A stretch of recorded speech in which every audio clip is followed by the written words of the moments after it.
네, 지난 23일 서울 성동구 한 아파트에서 40대 여성과 발달 장애가 있는 6살 아들이 숨진 채 발견됐습니다. 같은 날 인천 연수구에서도 60대 여성이 30년 넘게 돌봐온 중증 장애인 딸에게 수면제를 먹여 숨지게 한 혐의로 경찰에게 붙잡혔습니다. 참 안타까운 일들인데요. 장애인 문제에 귀 기울이고 목소리를 높여온 국민의힘 김예지 의원 스튜디오에 모셨습니다. 안녕하세요. 안녕하십니까. 국민의힘 김예지입니다. 예. 그 발달 중증 장애인 참사 분향소가 그 상박 지역에 지금 있어요. 승강장에 있는데 그 의원님 다녀오셨죠, 여기? 네. 금요일 날 다녀왔습니다. 예. 어떠셨습니까? 언론에서 많은 부분에 있어서 그 부모님 입장에서 나 얼마나 힘들었을까라는 타이틀이 너무 많이 조명되는 것을 봤습니다. 어떤 곳에서도 그 죽음을 당한 장애 당사자의 목소리는 나오지 않았습니다. 그래서 그 이제 먼저 가셨죠. 장애인 동료분들을 위로하는 마음에서 추모하는 마음에서 함께했고요. 또 거기 부모님들 상당히 어려움을 겪고 계신 것은 사실입니다. 그리고 잠재적 가해자로 보고 계신다는 그런 또 생각도 가지고 계셔서 또 그런 위로하는 차원에서 또 함께 연대하고자 함께 했습니다. 그 스스로 이제 목숨을 끊은 네. 그 장애인의 심정은 어땠을까요? 장애인이 스스로 목숨을 끊지는 않았지요. 부모님이 그렇게 그랬죠. 선택을 해주신 거고요. 그래서 그 심정을 누가 알겠습니까? 그것은 사실 지금 이 세상에 없는 당사자만이 알겠죠. 근데 지금 살아계신 분은 가해자 한 분밖에 없습니다. 그래서 보통 다른 많은 인터뷰나 아니면은 기사를 봐도 그 부모님 입장에서 나온 것밖에는 가족들의 초점이 맞춰져 있죠. 없습니다. 참 안타까운 현실입니다. 그 가셔서 이런 말씀을 하셨던 것 같아요. 내 인생은 나의 것이고 그 끝은 내가 결정하겠다라고 중학생 때 말씀하신 게 있으세요? 어머님한테? 네, 저 또한 이제 어머니께서 너 죽고 나 죽자라는 말씀하셨어.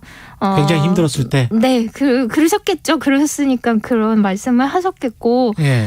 저는 그런 말씀을 이제 말대꾸죠. 이를테면 말대꾸인데 할 수 있었지만 그 지금 돌아가신 장애인 동료분들께서는 그 말조차 할 수 없었을 거라는 생각이 들어요. 예. 네. 그 이야기를 했을 때 어머니는 뭐라고 하셨어요?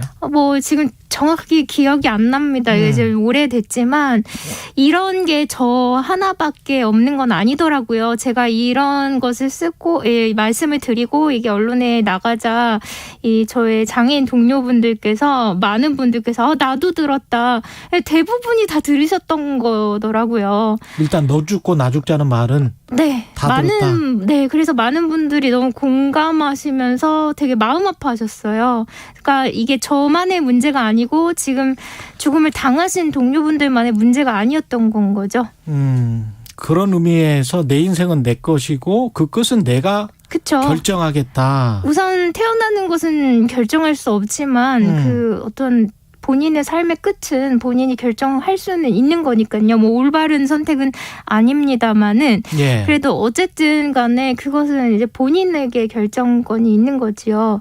그 정도로 이제 힘들다는 말씀을 하고 계시는 거잖아요. 글쎄요. 그게 힘든 거가 누가 힘들까요? 이건 지금 부모님의 관점에서 힘든다고 나오지만 그 당사자는 안 힘들까요? 그 가장 믿고 의지하고 가장 사랑받아야 하고 가장 어떻게 보면 신 같은 존재인데 거기에서조차 이런 어떤 힘든 것들 또 이런 것들이 표출되었을 때 부정적인 감정이 표출되었을 때 가장 힘든 것은 저는 당사자라고 생각을 합니다. 그렇겠습니다.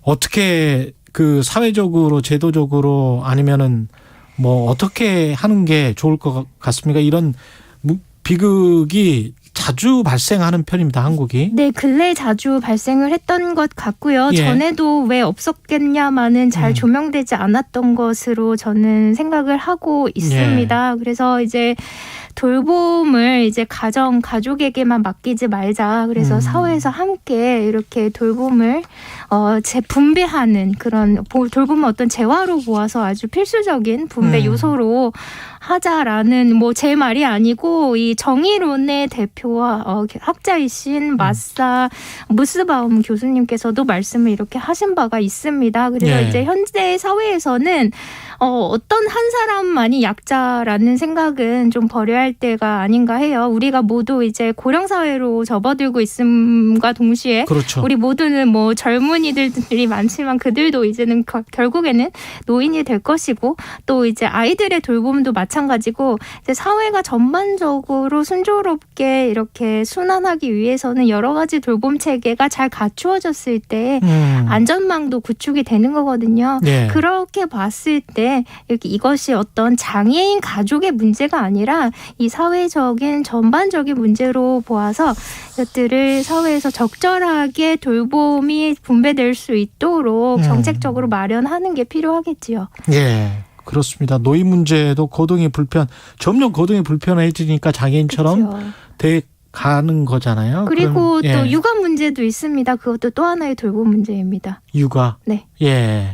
그 돌봄에 드는 비용이랄지, 그 다음에 예산이랄지, 그 다음에 인력, 이런 것들은 어떻게 풀어나가야 될까요? 어느 정도가 들고. 제가 혼자 결정할 수 있는 쉬운 문제는 아니고요. 아니지만. 이제 잘 풀어나가야 되겠죠. 전반적으로. 그래서 지금 현재 정책적으로 잘 구축이 되어 있는 여러 가지 것들을 모델로 삼고 또 외국 사례들을 또 조사를 해가지고 어떤 돌봄 자체를 이게 부담되는 무언가 우리가 안 해야 되는데 이거를 부수적으로 엑스트라로 해야 되는 그런 부담되는 요소가 아니라 이 한 사람 한 사람의 시민들 한 사람 한 사람의 국민들의 존엄을 보장하기 위해서 사회에서 구축을 해줘야 되는 기본적인 것이다라고 생각을 했을 때 또 그들을 어떤 그들의 한 사람 한 사람의 권리를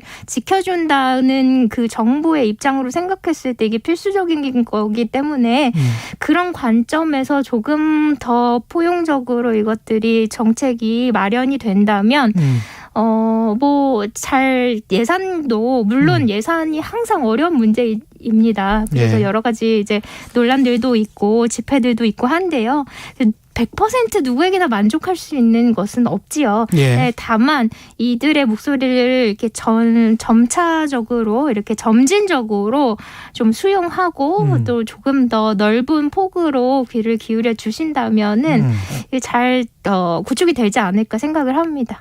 그 의원님 지금 현재 중증 장애인에 관한 돌봄 서비스가 있긴 있죠. 이제 돌봄 서비스가 이제 여러 가지입니다. 그래서 이제 활동 지원 서비스도 그의 하나로 볼 수 있고요. 또 장애인뿐만 아니라 노인은 장기 요양 보호 서비스가 있고요. 그렇죠. 그리고 아동 돌봄 서비스도 있고요. 다양한 돌봄 서비스가 있지요. 근데 이제 어떤 것들이 더 보완되고 더 새로 만들어져야 되고 그렇습니까? 우선 지금 이 말에서도 보셨듯이 돌봄이라고 우선 우리가 아이들을 돌본다 이렇게 돌봄 어떻게 우리는 수동적인 어떤 주체가 아니라 능동적인 주체가 아니라 수동적인 누군가를 내가 돌봐야 된다 책임져야 된다 이런 약간 그 말의 뜻이 담겨 있습니다. 이것을 돌봄이 아닌 지원으로 바꿔야 되지 지원 서비스로 바꿔야 되지 않나 그래야만 이게 시혜적인 관점에서 누구를 그냥 더 주는 것이 아니라 이분이 존엄을 유지하기 위해서 필요한 것인데 우리가 지켜준다라는 의미로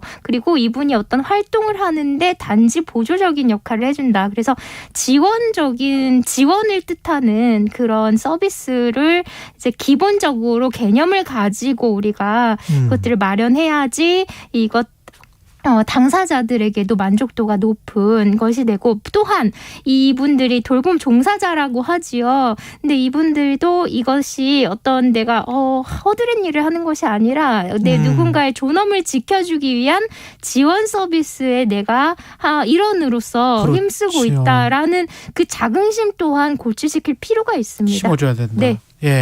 이게 구인난도 심각하지 않습니까? 활동지원사 같은 경우에? 이게 이제 장애 정도에 따라서 그 활동지원 서비스가 연결되지 못하는 부분도 많아요. 이게 발달 장애뿐만 아니라 최중증 뇌병변 장애라든가 이제 전혀 움직이지 못하는 분들 같은 경우에는 이 돌봄 인력이 아무래도 그 은퇴 후에 여성분들이 많이 하시는 경향이 있습니다. 그러다 보니까 어떤 물리적인 힘이라든가 이제 객관적으로 이게 좀 테크니컬하게 이 부분들에서 조금은 어떻게 보면은 생물학적으로 이것은 다른 거니까요. 그래서 이런 것들이 뒷받침되지 못해가지고 연결이 되지 못하는 사례를 상당히 많이 봤습니다. 그래서 아까도 말씀드렸지만 이것이 내가 정말 할 일이 이제 없으니까 여가로 그리고 조금 뭔가 날 도움이 되고자 한다 그것이 아니라 그리고 내가 봉사한다 이런 것이 아니라 내가 어떤 한 인간의 존엄을 지켜주기 위한 지원 그래서 국가를 위해서 나도 하나의 그 어떤 국민의 존엄을 지켜주기 위한 안전망을 내가 구축하고 있다라는 그분들의 그 인력의 자긍심 또한 고취시켜서 이 일에 대한 어떤 본인의 이런 역량을 강화할 필요가 있다고 저는 생각을 합니다. 예. 시간이 좀 아쉽네요. 네. 그 문자가 온 게 있어서 소개를 해드리고 마치겠습니다. 조연수님, 장애인의 생존 책임을 오로지 가족에게만 떠넘겨서 생기는 일입니다. 이분들의 죽음은 우리 사회의 책임입니다. 이렇게 말씀하셨고요. 이구사님은 힘든 장애 가정에 작은 숨구멍이라고 또 터주세요. 직계가족도 활동 지원이 가능하도록 허용해 주세요. 그것은 이제 논란이 많은 문제인데요. 이 활동 지원의 목적은 장애인의 자립생활을 위한 것입니다. 이게 가족이 돌봄을 할 경우에 있어서는 우선 자립이라는 경계를 좀 벗어나는 점이 없지 않아 있고요. 또 이제 부정수급 등의 여러 가지 게 있었습니다. 저희 시간 의원실에도 때문에 국민의힘 김혜지 의원. 차 조심하고. 전 조용달이요.